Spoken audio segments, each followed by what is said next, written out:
খুশি ছিল, কিন্তু তার সাথে সাথে সে চিন্তিত যে নারুতো এতগুলো ব্যাংক থাকতে এটাকেই সামান করেছে। কারণ হলো এই ব্যাংকটাকে সামলাতে জিরায়ার অবস্থাই খারাপ হয়ে যায়। এখন এই ব্যাংকটা বলে যে কে রে আমাকে সামান করেছে, আমি হলাম মহান গামাবুন্তা। গামাবুন্তার মনে হয় যে জিরায়া তাকে সামান করেছে, এই জন্য সে জিরায়াকে খুঁজতে শুরু করে। নারুতো বলে যে আমি বিপদে ছিলাম, এই জন্য আপনাকে সামান করে ফেলেছি। আর গামাবুন্টা ওই গর্ত থেকে বের হওয়ার জন্য নারুতোকে নিজের পিঠে বসায় আর গর্ত থেকে উপরের দিকে লাফ দেয়। আর এতে নারুতোর অবস্থা অনেক বেশি খারাপ হয়ে যায়। বেচারা তো প্রায় চ্যাপ্টা হয়ে গেছিল। আর তারপরে সে যখন গিয়ে জমিনে ল্যান্ড করে তখন মনে হয় যে কোনো উল্কাপিণ্ড এসে মাটিতে ল্যান্ড করেছে। তার স্পিডের কারণে নারুতো নিচে পড়ে যায়। আর গামাবুন্টা বলে যে তুই আমাকে সামান করেছস, এটা তো কোনোভাবেই হতে পারে না, তোর মতো পিচ্ছি আমাকে সামান করতে পারে না। জিরাই আমাকে নিজের ইচ্ছা মতো সামান করতে পারে না, তুই সামান করে ফেলবি, যা এখন এখান থেকে পালা। তখন নারুতো রেগে গিয়ে গামাবুন্টার সামনে এসে দাঁড়িয়ে যায়। এখন তুমি আমার কথা কান খাড়া করে শোনো, আমি তোমাকে সামান করেছি আর আমি হলাম ভবিষ্যৎ হোকাগে। তারপরে নারুতো গামাবুন্টার উপরে উঠে বলে যতক্ষণ পর্যন্ত তুমি আমাকে নিজের মাস্টার না মেনে নিবে ততক্ষণ পর্যন্ত আমি নামবো না। গামাবুন্তা বলে ও তাই নাকি, তাহলে তো আমি তোমার উপরে মায়া দেখাবো না। তখন নারুতো শর্ত রাখে যদি সূর্য ডুবে যাওয়া পর্যন্ত নারুতো তার উপরে থাকতে পারে তাহলে গামাবুন্টাকে নারুতোকে নিজের মাস্টার মেনে নিতে হবে। আর এটা শোনার পরে গামাবুন্তা চেষ্টা করতে থাকে নারুতোকে নিজের উপর থেকে ফেলে দেওয়ার জন্য, কিন্তু নারুতো তো অনেক বেশি জিদি ছিল।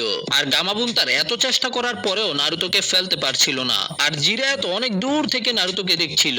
শেষ পর্যন্ত বিকাল হয়ে যায় আর নারুতো এখন পর্যন্ত তার উপরেই রয়েছে। গামাবুন্টার হেরে যাওয়াতে নারুতো খুশিতে নাচতে শুরু করে দেয়। আর তখনই নারুতো মাথা ঘুরে নিচে পড়তে শুরু করে। নারুতো পানিতে পড়ে ডুবে যাচ্ছিল, কিন্তু তখন গামাবুন্টা নারুতোকে বাঁচিয়ে ফেলে। আর নারুতোর এই অ্যাচিভমেন্টকে দেখে জিরায়ার অনেক বেশি প্রাউড ফিল হয়। তার সাথে সাথে গামাবুন্টাকে বিশ্বাস করানোর জন্য যে নারুতো এই গামাবুন্টাকে সামান করেছে, জিরায়া তাকে সামানিং কন্ট্রাক্টকেও দেখায়। আর এটা দেখার পরে গামাবুন্টা জিরায়াকে বলে যে জিরায়া তোমার আমাকে এটা দেখানোর দরকার ছিল না, আমি জানি যে নারুতো উজুমাকেই আমাকে সামান করেছে। এই ছেলেটা খুবই সাহসী, ওকে দেখে আমার ফোর্থ হোকাগের কথা মনে পড়ে গেছে। তারপর এরা নারুতোকে হসপিটালে নিয়ে যায় আর সেখানে থাকা স্টাফের একটা বিস্ফোরণের শব্দ শুনতে পায়। আর যখনই তারা বাইরে এসে দেখে তখন তারা নারুতোকে সেখানে পড়ে থাকতে দেখতে পায়। গামাবুন্টা নারুতোকে হসপিটালের সামনে রেখে গেছে, যেটা আমরা গামাবুন্তার পায়ের ছাপ দেখে বুঝতে পেরেছি। এখন নারুতো অজ্ঞান অবস্থায় হসপিটালের মধ্যে ছিল আর শিকামারু নারুতোর পাশেই বসেছিল। শিকামারু নারুতোকে বলে যে নারুতো 3 দিন ধরে অজ্ঞান হয়ে পড়ে রয়েছে। এটা শোনার পরে নারুতো অনেক বেশি অবাক হয়ে যায়। আর নারুতো দাঁড়িয়ে শিকামারুকে জিজ্ঞাসা করে শিকামারু পরীক্ষা কবে হবে। শিকামারু বলে যে ও ফাইনাল এক্সাম সেটা তো কালকে হবে রে ভাই। শিকামারু তুই আমাকে আগে জাগাইলি না কেন? আর ওই লেজেন্ডারি সানিন কই, সে আমাকে ট্রেনিং করাবে। শিকামারু বলে যে আগে শান্ত হ, তোর সমস্যাটা কি, তুই কার সম্পর্কে কথা কইতাছিস আমি তো বুঝতেই পারতাছি না। তারপরেই নারুতো পাগলের মতো নিজের কাপড়গুলোকে খুঁজতে শুরু করে যেন নারুতো আবারও ট্রেনিং করতে যেতে পারে। আর হসপিটালে এই সময়ে কোনো ডক্টরও ছিল না। আর এই সুযোগেই গারা সেখানে চলে আসে, যেখানে গারা সরাসরি লিয়ের রুমের মধ্যে যায়। গারার ওই কথাগুলো মনে পড়ছিল যখন গারা লড়াইয়ের সময় লিকে মারতে যাচ্ছিল, কিন্তু তখনই গাইসেন্সের সামনে এসে লিকে বাঁচিয়ে ফেলেছিল। গারা নিজের ওই সময়ের অপূর্ণ কাজকে পূর্ণ করতে এখানে এসেছে, মানে লিকে মেরে ফেলার জন্য এসেছে আর কি। সে প্রথমে নিজের স্যান্ডকে লিয়ের বডি এবং গলার কাছে নিয়ে যায়। আর যখন লিকে মেরেই ফেলবে তখনই নারুতো এবং শিকামারু সেখানে চলে আসে। শিকামারু নিজের শ্যাডো পজিশনিং জুৎসুর মাধ্যমে গারাকে থামিয়ে দেয়। আর নারুতো গারাকে জিজ্ঞাসা করে গারা তুই কি করতাছস, আর তুই লিয়ের সাথে কি করার চেষ্টা করছিলি? তখন গারা বলে যে আমি ওকে মেরে ফেলতে চাই। কিন্তু তুমি তাকে মেরে ফেলতে কেন চাও? তুমি তো কম্পিটিশনের মধ্যে তাকে প্রথমেই হারিয়ে দিয়েছো তাই না? তো তোমার এখন আর লিয়ের সাথে কি শত্রুতা? তোমার কারণে লি এখন আহত হয়ে বিছানায় পড়ে রয়েছে। কিন্তু গারা বলে এতে আমার কোনো সমস্যা নেই, আমি শুধু এমনিতেই তাকে মারতে চাই কারণ আমার মন চেয়েছে।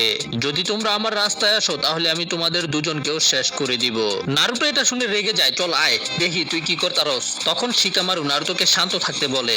নারুতো তো রেগে মেগে লড়াই করার জন্য রেডি, কিন্তু শিকামারু বলে যে নারুতো শান্ত হয়ে যা, নারুতো থাম, ও একটা রাক্ষস। কিন্তু নারুতো বলে হ্যাঁ আমি জানি ও একটা রাক্ষস, কিন্তু আমি ওর থেকে বড় রাক্ষস। তখন গারা বলে যে তুমি কি এখন রাক্ষসের কথা বলেছো? আমার রাক্ষস অনেক বেশি আসল, যেমন তোমারটা নারুতো।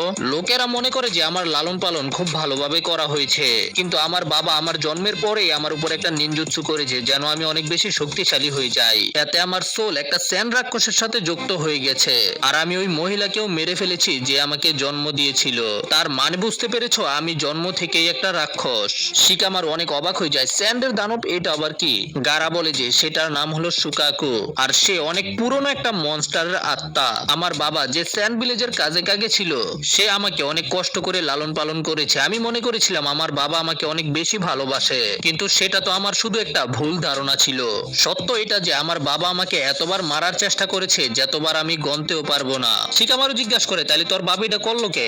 গারা বলে যে জন্মের সাথে সাথে আমার উপরে যে নিনজুৎসু করা হয়েছে সেটার কারণে আমি পাগল হয়ে যাই। আমার বাবা তো আমাকে একটা অস্ত্র বানাতে চেয়েছিল, কিন্তু আমি আমার ভিলেজের জন্য অনেক বড় বিপদ হয়ে যাই। যে কারণে ওই নিনজুৎসুকে করা হয়েছিল সেটা একেবারে ফেল হয়ে যায়। এই জন্য এখন আমার বেঁচে থাকার কোনো মানে নেই। আমি কেন বেঁচে থাকবো? যখন আমি এই প্রশ্নের উত্তর বের করার চেষ্টা করি তখন আমি এটার কোনো সঠিক উত্তর পাই না। এই জন্য আমি নিজে থেকে একটা উত্তর তৈরি করি, সেটা হলো আমার এই দুনিয়াতে বেঁচে থাকার শুধু একটাই লক্ষণ হলো যে লোকেদেরকে মেরে ফেলা। আর গারার কথা শুনে নারুতো অবাক হয়ে মনে মনে চিন্তা করে, সে তো একেবারে আমার মতো। আমিও একটা সময় একেবারেই একা ছিলাম। আমি নিজেও জানতাম না যে আমি কেন বেঁচে আছি। একদিন ইরুকা সেন্সে আমার কাছে এসে আমাকে বেঁচে থাকার লক্ষ্য দিয়েছে, কিন্তু তার কাছে ইরুকা সেন্সের মতো কেউ নেই, এই জন্য সে এমন হয়ে গেছে।